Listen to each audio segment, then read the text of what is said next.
after Expo, Koji and I took 3 months to travel from Japan to Australia. And I would write my parents religiously every week. And in fact, I told them so much about the trip that I never had any place to sign my name, so I used to put a little tiny G down in the corner of the page, you know. But all these aerograms my mother has saved, and I have not yet read them.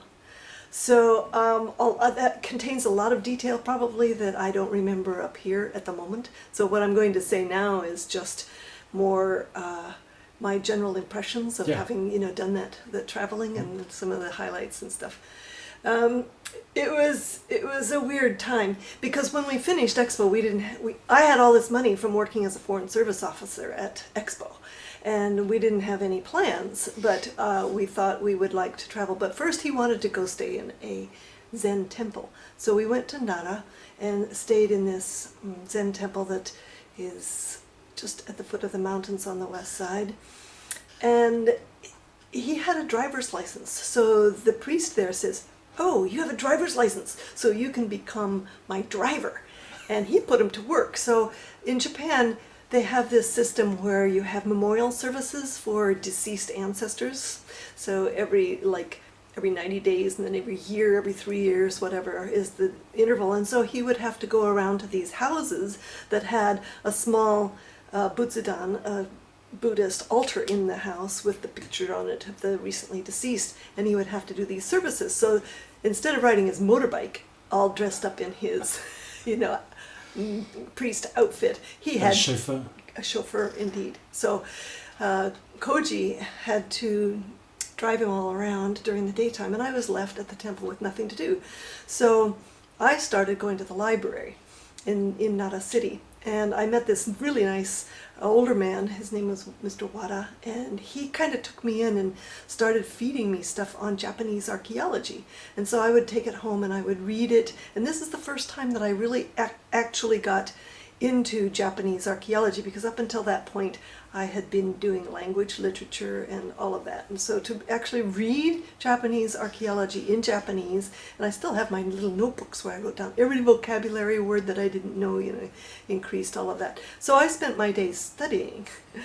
But we also had to do the typical thing where you go to a Zen temple and help with the work. So we had to get up really early, like 4 o'clock in the morning, and then go out and attend the service and then pick grass. So you did all of the gardening around, and you had to pick out all of the weeds that were growing and stuff. Yeah, that was our contribution. But one thing I learned at that time, and it has directly to do with how I approach things these days, is that, you know, the whole idea of Zen, being quiet, losing yourself in the nothingness, and not letting anything around you affect you. And so I'm really good at kind of switching off, you know, and just letting things like water over a duck's back. Yeah, that was a very valuable experience. I would recommend it to anybody. Yeah. But anyway, so he got tired of this, and you know, he thought we were staying in the temple for free, but they asked him to make a donation when we left. So he left them 2,000 yen, which is like, at that time, like $5 for each of us for an entire month of food and lodging. And I thought, wow, what a cheapskate. But they didn't complain, and I wonder about that system, you know, whether they can really afford to. But he was working as a chauffeur, so. Yeah. So we decided, first of all, to go to Taiwan because, as I said, I wanted to improve my Chinese language. And when we got there, well, first we went to Okinawa. We took the boat from Osaka to Okinawa. It was an overnight boat. And back in those times, they had the boats where you could go passage, you know, with down in the lower hold of the boat. And Japanese boats are really interesting because they have these raised platforms covered in billiard cloth green, and then aisles between them. So you take off your shoes and get onto one of the platforms and take a really hard pillow and put it down in your place and claim your space, right? And so everybody's in there together, lying down on this boat. But at the time, smokers and drinkers. So, these guys going back to Okinawa would be partying the entire time overnight, smoking and drinking. You didn't get any sleep at all. But I also learned at that time where if you want to sleep on a boat, sleep right in the middle across the boat, and then you're,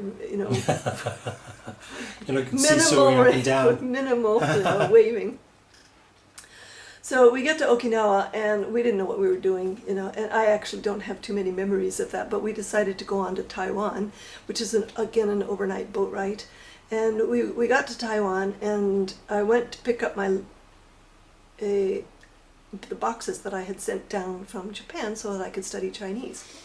And I was called into the post office, and he says, "These boxes that you sent,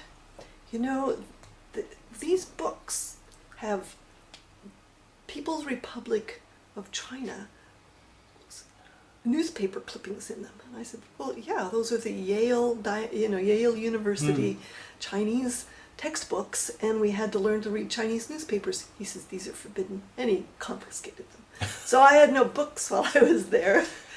But I decided to have private lessons, so I took some lessons. But we met a whole series of really, really nice individuals who kind of took us in and found us housing and took us to dinner and took me shopping and things. And are you still in touch with people now? No, we've lost track of all of that. But for a whole month we were there before Koji decided, he wasn't really interested in staying in China any longer and in Taiwan. So I said he wanted to learn English, which he had stated before, and so I said, okay, let's go to Australia. So that was the start of the hippie trail, because when you go on, aiming in one direction, you kind of end up traveling with fellow people who are going the same place, and you're all waiting for the same ships and the same whatever. So our first overnight was from Taipei to Singapore, and then there we had to get our visas to go to Indonesia, and therefore it took a week. And all I remember of Singapore from that time is these beautiful old French buildings with iron railings and lovely boulevards with lots of trees, and I'm sure that they don't exist anymore. I haven't been back to Singapore since then. Yeah, there's still quite a lot of old colonial buildings, I think, yeah. But I don't know how much has remained from that time. It was sort of 1970, 71? 71. Yeah. Oh, it was late 70, yeah. Mm-hmm. So that was interesting, and so we went to the zoo, and I saw the tiger bone, zoo or whatever it was, and the night markets and eating any food, and that's where I learned to drink coffee, because I had never liked coffee. Throughout university, I did not drink coffee, and I remember sleeping through class. 9 o'clock class, you're sitting there writing and your handwriting tails off. And I always sat in the front row because my name starts with B, and I was always classed in the front of the row, right, alphabetically. And so even in university, I would sit in the front, and I learned how to sleep sitting up. That's the second really great thing. So, but the night market and the day market in Singapore, they have this really great coffee, at the stands, and they have a Chinese ceramic spoon stuck in a can of condensed milk. So you buy coffee, and then they just go big glob of condensed milk in it. It was lovely. So, and then we went from Singapore to, of all places, Palembang, on a freighter. Now, this freighter had no cabins, and it had a lower hold that was open to the water, and the hold was covered with a canvas cover, and then there was a roof over it. So we were able to roll out our sleeping bags on the canvas cover and sleep there overnight. But I remember there was a shower made of an oil can, and you could just stand there with, kind of water running through a tin can. And I remember Koji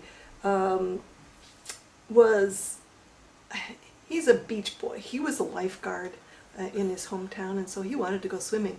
And so we're on the boat in the harbor beyond customs and immigration, right? And he dives off this boat and swims over to the next one and then back again. And I thought, this is really, really risky, swimming in international waters, in effect. And he was covered with oil when he got out. I remember that. It was just really dirty water. from the port. So he got to take his shower in one of these little oil cans.